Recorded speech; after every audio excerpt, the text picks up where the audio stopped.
It's 9:30 p.m. on Friday, and the kids are in bed. And you know what that means? It's time to get our bacon.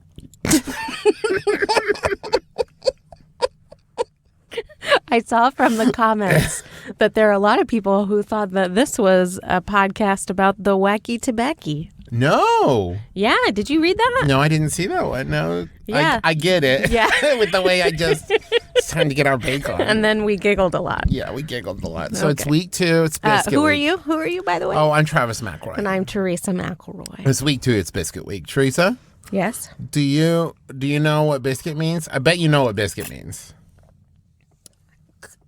Crunchy cookie. Well, I mean the word itself, the origin of the word. Do you know? Isn't it? It's derived from the hardtack biscuit, right? Well, it originally the Siemens biscuit. I believe it is Latin for twice baked. Right, and biscotti. Yes, is Italian for twice baked. So let me tell you the mistake I made, folks. Okay. In anticipation for Biscuit Week, I bought us a bunch of biscuits. Got a bunch of biscuits ready. I bought like proper English biscuits. Yes, I got. We're talking jammy Dodgers. Jammy Dodgers with the raspberry fillings. I think I said Dammy Dodgers. I got some Dammy Dodgers with the raspberry filling. I got Biscolata, I think was the Biscolata. Yes, and several different flavors of Biscolata. There was many dark chocolate wafers. There was dark chocolate and orange like jelly.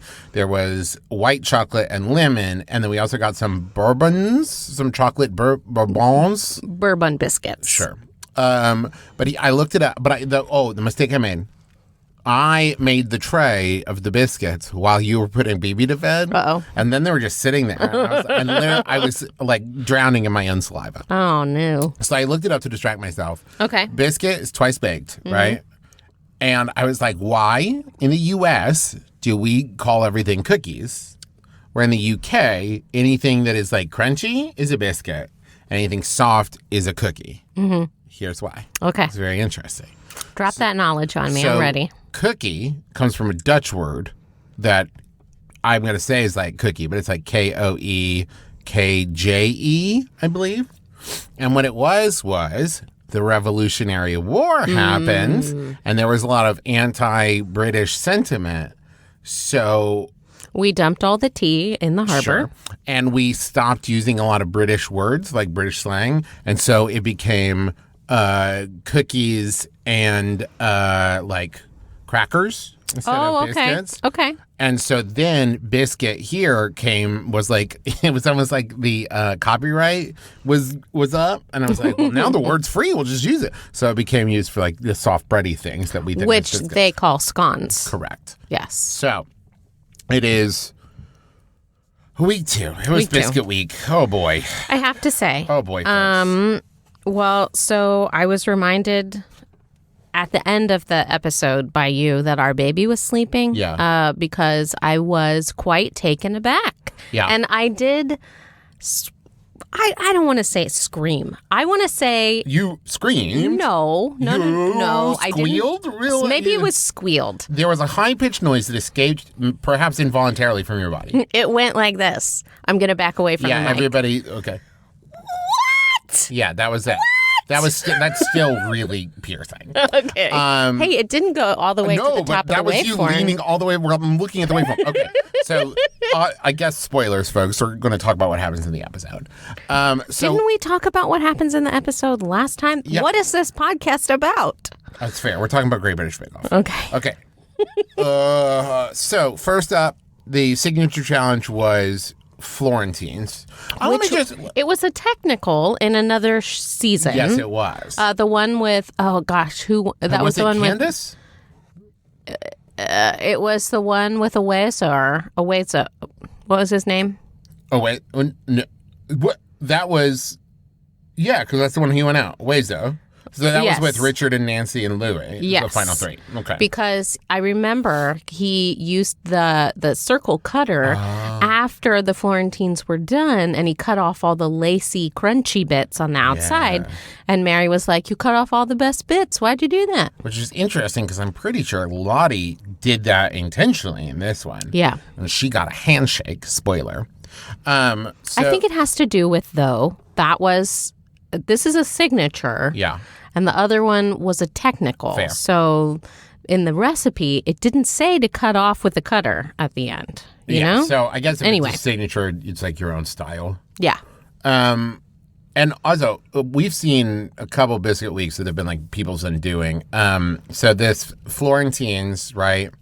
So Florentine, maybe you're listening to this and you didn't watch the episode. Why are you doing that? I don't know. Maybe people just enjoy our witty banter. Probably A not. Florentine is like kind of a mix-up of like caramel and nuts and maybe some fruit, and one side is like coated in chocolate. It's kind of like if cookies and toffees had a baby. Sure. A lot of caramely, sugary, nutty What kind business. of school do you think they would send them to? Good school? Okay. Let's talk about Rowan. Oh, we're just gonna dive right Here's into the thing. it. Okay, we're gonna listen. talk about it. Okay, you know what? You're right. Before we talk about Rowan, there was one other thing, because I think Rowan is going to end up dominating this conversation. I want to talk about, this was our first handshake of the season. Yes, first handshake. Not just a handshake, I would say. He took one with him to go, which I've seen the host do, and I've seen Prue do, and I don't remember Paul doing it. So if it's happened so I've seen rarely. him take a second bite. Yes, but I cannot remember off the top of my head a time where he was like, "This is so good, I'm taking a whole other one for the road." Yeah. Right. That is. And that was Lottie's. Yes. Florentine's. Her quarantine Florentines, her grandparents' favorite recipe. Let's see. There was some sour cherry. Some sour cherry in there. There was some dark chocolate and a Indeed. splattering of white chocolate. Indeed. What else? Were there any kind of special nuts in there? I can't remember. But Paul really loved how big they were. Yeah. Like big and lacy and chewy, and then good snap. But what I wanted to talk about, the snap, what I want to talk about is, what to you does the handshake signify? Because the handshake, if you've never watched Great British Bake Off, maybe this is your first season, right? Every so often, specifically Paul, will be so impressed by a bake, and it almost always happens in the signature. Very, very, very, very rarely in the showstopper, if ever. It did happen once in the showstopper when, in bread, when, was it date? No, it was other Paul. No. I'm not talking about that. When he made the purse. Oh, right. Who was that? But he got the handshake during the showstopper, which is a rarity. Yes. And it's usually like reserved for like above and beyond. Like, I can't find fault. Now, And this is the thing, right? Yes. Because a few seasons, series, as they say, series back, Paul seemed to be giving them out like candy bars. There was one, and it was specifically, I know this season with Kim Joy, because I remember she was one of the three in one signature. Yes. 3 people. And the thing is that lowers, because to me what it signifies is perfection. I cannot find any fault with this, and I'll give it to you.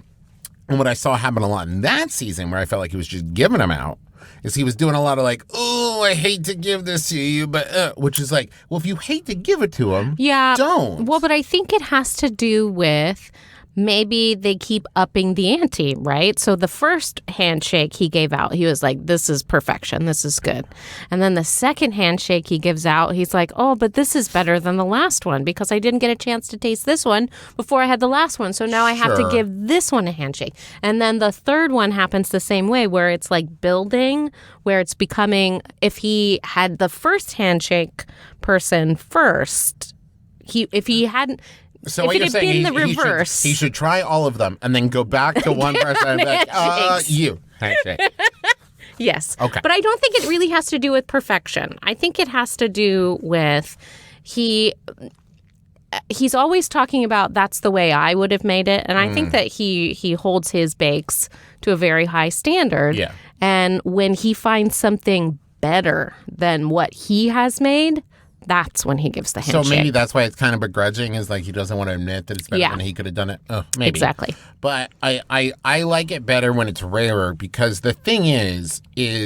unlike some competition shows, right? There's some competition shows where it's like fashion or like the flower show or like makeup, right? Where like you can see and it's all visual, right? So what they're looking at is what I'm looking at. Right. With this, because there's flavor at play too, some of it is like, I just have to trust that the flavor is there or not based on how they react and what they say. Right. So the handshake to me is a huge barometer of like how good the thing is or not. And so I like it better when he's very withholding of them. I don't think the bakers like it better when he's very withholding.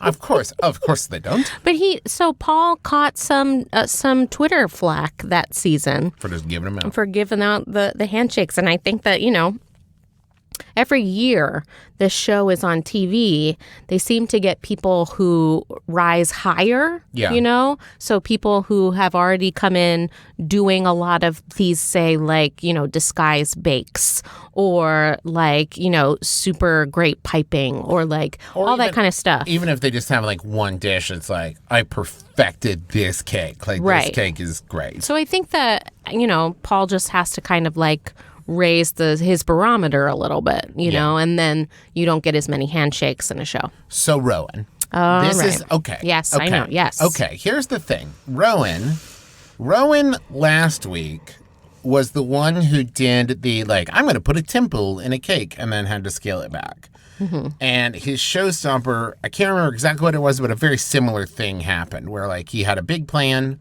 And then it wasn't working. So it was Marie Antoinette. Right. And he couldn't do this. He did a really great job with the mold of the face, and the cake was pretty good, but he had promised shoe buns for her hair. Yes. And he ended up just using kind of like parchment paper pinned up, and it looked fine. It looked good. It looked like a powdered wig, but he promised shoe buns. And here's the thing. He got feedback on it.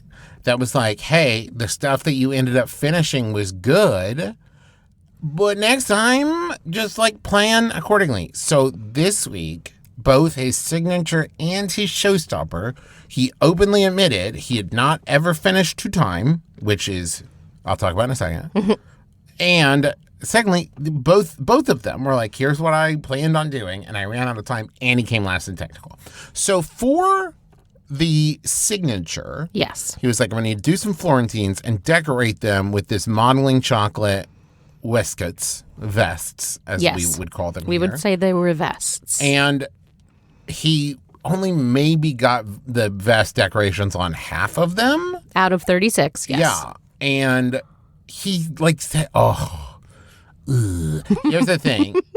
The only other baker, maybe this is going to ruffle some feathers, that I have felt this way about in all the seasons we have watched. Which baker is my least favorite baker? Which baker do I dislike the least? Do you remember? You dislike the most? Yes, dislike the most. Thank you. It is... I'll give you a clue. I think he's the epitome of privilege. It's, what's his name, John? James. No, James. I like John. James just skates by.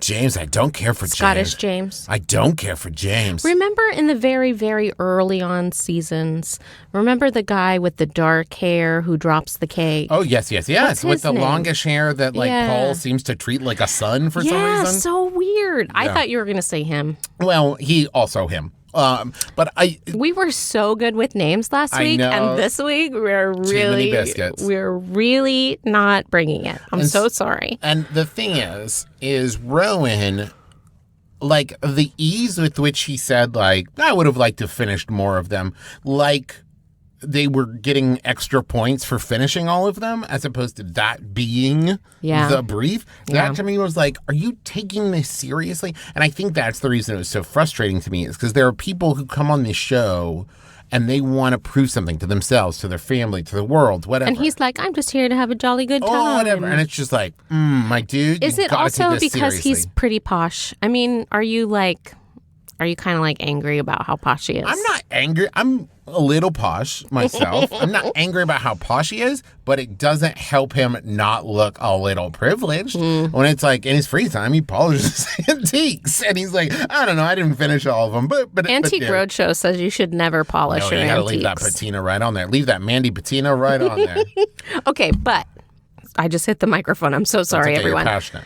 But the thing is, his Florentines tasted better than Mac's. Okay, Except they were better. They said that Mac's Florentines were underbaked, soggy, poorly decorated. Okay. Not crispy, no bend and no snap, all bend. okay, fair, but also Rowan's didn't have any snap either. And Prue said that the modeling chocolate was too sweet and ruined the biscuit, right? And But that means that the biscuit was good, whereas Fair. Mac's biscuit was not good. But this is another thing of like the privilege to me where afterwards he had the gall to look at the camera and say the concept was good, but, and I want to be like, no, the concept was not good, Rowan. Rowan, the concept was not good. He was trying to make it his signature. He wears the waistcoats. I don't understand. He could have done it better. He could have done it with piping. He could have piped. He It's could have true. piped them. There were lots of bakes people could have done better. Now, the thing that is consistently difficult for me is when someone comes last in Yes. technical and then it doesn't seem to matter. It doesn't seem to matter at all when it's time to go home, because if they pull out the stops for their showstopper, then they stay in. And that's the thing about Rowan, right? He was last in technical. Mac was third. Third in technical. Third in technical. And this is out of 11. This isn't like a week 6 third. This is like out of 11 he was third. That means something. It should mean something. So often it doesn't, because it's like they forget about the first day, and then the second day is the only thing they judge anybody on, because they're counting on people to pull themselves back up, right? So it looks like a big improvement when you go from last in technical to pretty good in showstopper. It always seems like the last in technical matters for deciding whether or not between two people for Star Baker. But the thing is I think the thing that frustrates me, so Mac goes home, right? And Rowan stays. And I think you are right that I think Rowan's signature is worse than Mac's.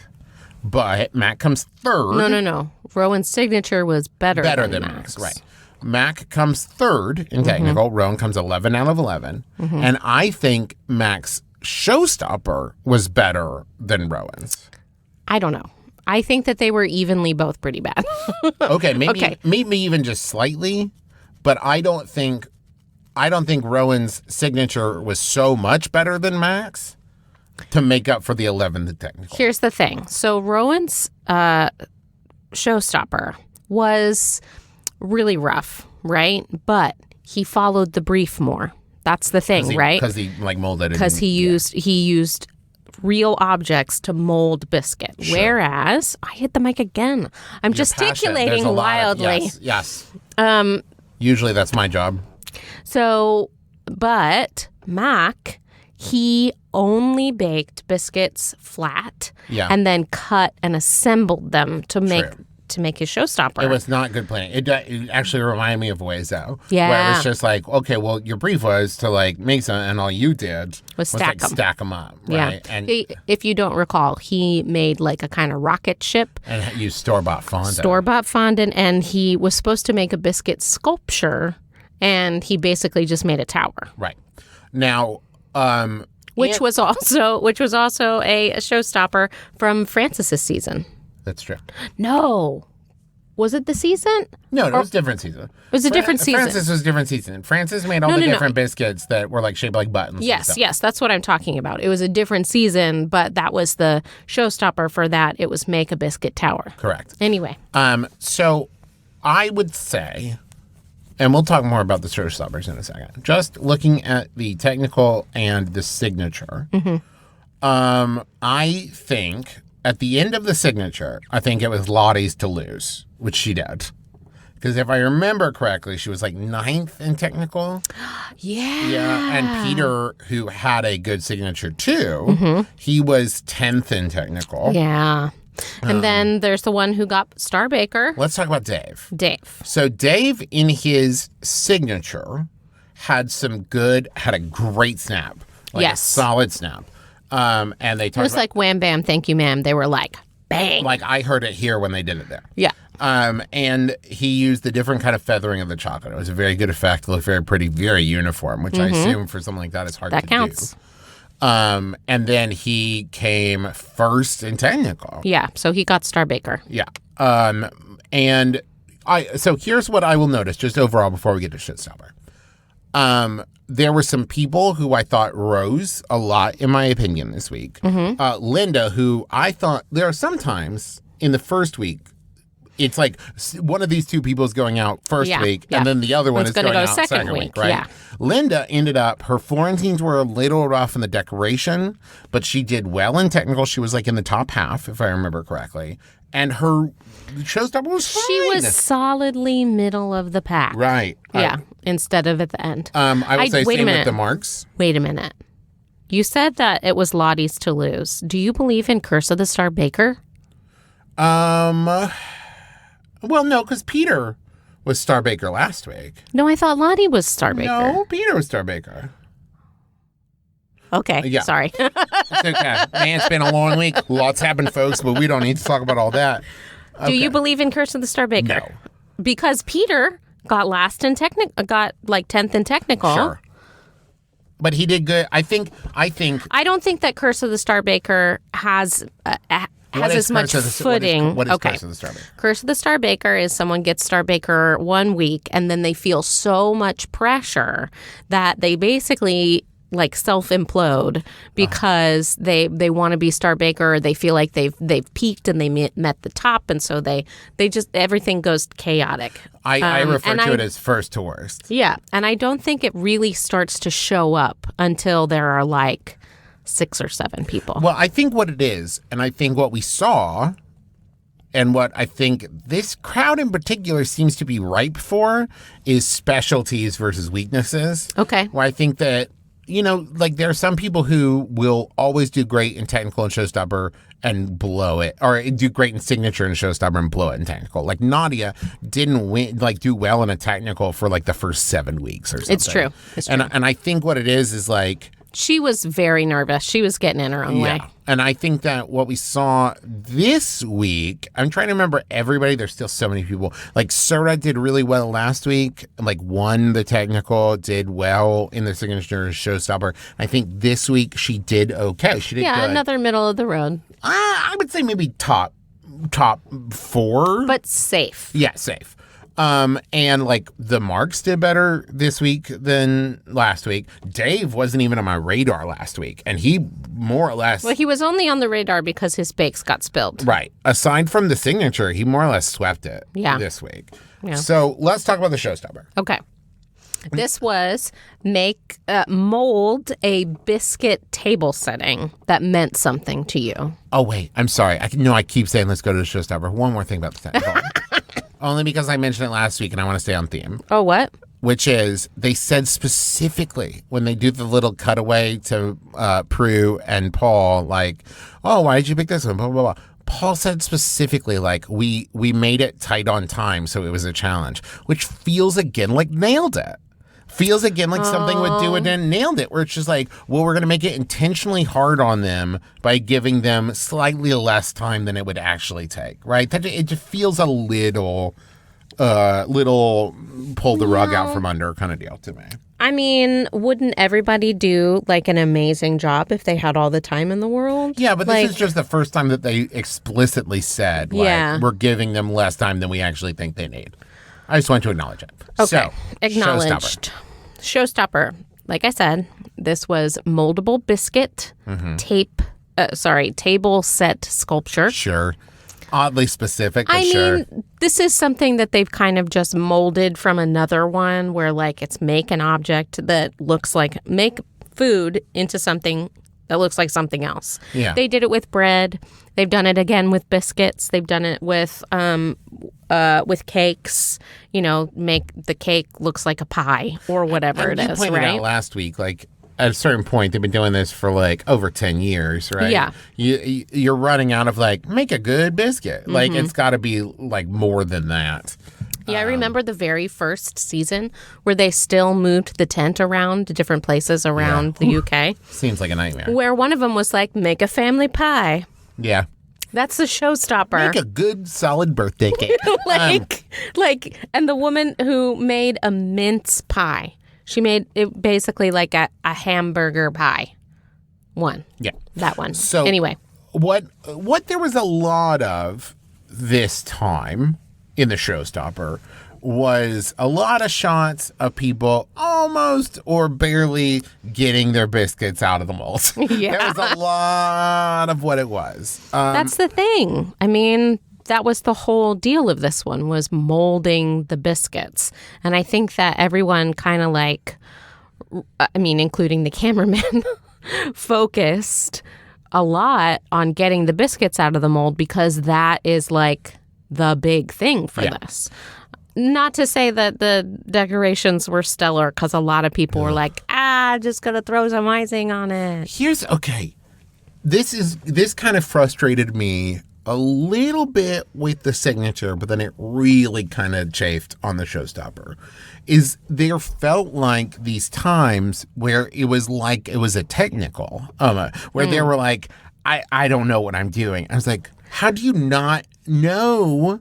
Do you think it's a result of them being in quarantine and not being able to be in their own kitchens, maybe? Maybe. That was the look with my eyes that I was shooting you. Yeah, that's why I picked it up. That's where I you picked it up it because I can read your mind. Because they are not supposed to be going home in between bakes. And I don't know where they're practicing. Do they each get their own practice tent? Are they just practicing right next to each other? Do they all have kitchenettes in their hotels, or are they staying at people's houses in wherever they are? I don't know. Berkshire? What's the situation where they can't go back to their own kitchen and make a mess of it? In a couple of seasons before, Ian had this whole he goes back home and explodes his kitchen. There's chocolate everywhere, uses every single pot and pan, and they showed it to us. It was a disaster. It was not an exaggeration. It was real. It was a real thing. It bothered even my friends. And the whole voiceover was about his wife who tidies up while he's gone, and then God bless her. He turns it into his laboratory again on the weekends, right? But how hard must it be to be away from your homes, away from your families, and have to think about baking biscuits? I mean, sure. Listen, absolutely. But none of them are forced to be there. So before we get too maudlin about it, they all get to be on Great British Bake Off, which I would love to be on Great British. Not that I would want to be away from you and the kids for 7 weeks, but I guess it depends on how nice the place is. No. Okay, so it is questionable how much they get to practice. But let me go back to Rowan for a second. Okay. He was asked both after the signature and now before the showstopper, have you practiced the time? And he said no. And this is a pet peeve. Okay, wait a minute. Here's how it went. I'm Paul and you're Rowan. Okay. Did you practice? Yes. To time? No. And the thing is it is one of the pet peeves of mine watching the show when a contestant, says that they have not ever completed it within the time limit, which is what are you doing? Pick something else? Yeah. How's that? How about pick something else that you can do in the time limit? And two, when they're well, it hasn't gone well in practice. And it's no one's forcing you to make this recipe then. Again, pick something else. Pick something else that does go well. Which is different from I'm going to wing it today, okay? So Richard, he would have two options, right? With his, what is it? Something Kugel? Leinenkugel? No, that's a beer. That's a beer. Kugemangen? No. I don't even know. It was a German cake, a German yeasted cake. And he wasn't sure if he was going to ice it with a water icing or do a glaze or do a dusting of sugar, but he had the gist of it. Yeah. So I think winging it is different, whereas this has never worked before. Right. And so the thing I think that is most frustrating, and the reason if I had been Paul or Prue, I would have sent Rowan home, is he had 2 weeks and countless opportunities to not repeat the exact same mistake, which he seemed to willfully disregard, which to me is like, do you want to be here? I think that is where I'm left like, okay, listen, one of these people is trying their hardest, and one of these people is not willing to take the lifelines that we are throwing to them. Like, imagine if Paul and Prue had said something to a contestant like, you need to stop using artificial flavors. And then the next week they were like, well, this week I'm using artificial banana. And it's like, then go home. Like, then go home. Because one of two things is happening, right? Either he does not have enough confidence in his like technical baking skills, and so he's trying to make up for it with like pizzazz, right, and distraction, or he just doesn't care. And either way, I don't think he should stay. We've talked about this a little bit before, the idea of like producers having kind of like their fingers in the pot, being like, well, but Rowan is kind of like a catchy personality. Oh, he and is. Yeah. Do you think that the producers may have tickled this a little bit? Man, I really hope not. But here's what I'll say to that point. That's what we say. We love the British Bake Off for is they don't do that. Yeah. It kind of it has its own drama. Doesn't need to be manufactured in the way that, say, what Bachelor or whatever is. But like, maybe they did. Maybe they did. I hope not. But I will say, to that point, I think another reason it is frustrating is on some level, I want to like Rowan, right? Because Rowan does seem interesting. He's got personality. He is distinct, right? Mm-hmm. In a way that like it's easy for me to remember his name and who he is without like thinking about it too hard, right? Where I have to be like, wait, which one's Mark and which one's Dave, and that kind of thing. Like, Rowan, I remember, right, easily. And we talked about it when we were watching it. I want him to be like Brendan, who I think about all the time, because Brendan was a very interesting person who reminded me a lot of Hannibal Lecter in a good way, I think. And I was interested in watching him. In the way that Brendan was very exacting. Very meticulous, and he spoke in such a, like, meticulous way that, like, it was... it's very Hannibal Lecter, and I loved it. I loved it. Let me be clear. I loved it. But I want Rowan to be like that, where it's just, like, an interesting, like... Maybe the difference is that Brendan was a good baker. I do think that's it. Well, I think that's it, is when you look at someone who has a very distinctive style, you want meticulousness to accompany a meticulous look. So to be like, what I have done is I've made a study of this thing, and I've gotten very good at it, and that is why I'm here. As oft repeated in several series, style over substance. Right. Rowan is style over substance, and he's not even doing very good style. He doesn't finish anything. Right. That's what makes it so frustrating. I completely understand in the way, and I also went on Twitter afterwards to see if people agreed with us that Rowan probably should have gone and Mac should have stayed, and they do. So, but I also didn't look for people who had the opposite opinion. Oh, yeah, no, of course. Why would you go on Twitter and look for other people's opinions? So before we wrap up, has your opinion about anyone changed this week from last week? I mean, I think last week we pinned Peter to win it, right? I will still say I still feel good about that. He had a bad technical, very bad. He came in 10th. But his signature was good. Mm-hmm. They liked it. And his showstopper was good. They liked it. So, okay. I think Dave just did good in the signature, good in the showstopper, and won the technical. I think Peter... I think that if Peter had ranked second or in the top 4 in technical, it would have been a very, very tight call. For me, I still feel like to be able to like put many more people in different rankings, I still don't know them very well. I will say, not even rankings, but Hermine... Yeah. I was a little like I felt last week that she just needed to like focus up and finish on time. Like it was nerves. Right. But this week it was kind of more of the same, but she still did better than Rowan did. Yeah, her detail work, if I remember correctly, on the showstopper was good, but they were like, your flavors are not good. And they're like, you need to focus more on the flavors because it's not just about the look. It's about and like, that was a little bit like, oh, okay. That came back a touch this week Yeah. with the teacups that she made. Yeah, that's what I'm saying. Where yeah. they were this beautiful, like, painted green and had, like, hand-painted little designs on them. But they were like, the biscuit does not taste very good. It doesn't taste really like anything. And I will say the ease with which Dave seemed to perform this week was very promising. Yeah. Because it seemed like he kind of just, like, won the technical.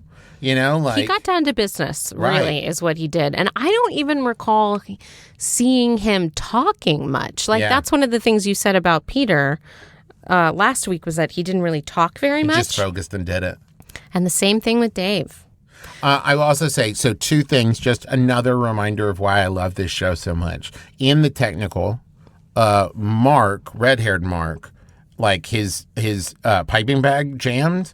And, like, seemingly without hesitation, Lottie is just like, oh, take mine. And, like, hands him her thing full of chocolate to finish his piping with. And he ends up, like, getting second, which is great. What's the blushing heart emoji? And then also there's a moment where they're, like, you know, all sitting there and the technical is judged blind. But when they start talking about how good Mark's is, you see Dave, like, nudge him. And, like, that kind of stuff. That stuff makes me so happy of just like, oh, did you hear what they said? And Matt and Noel...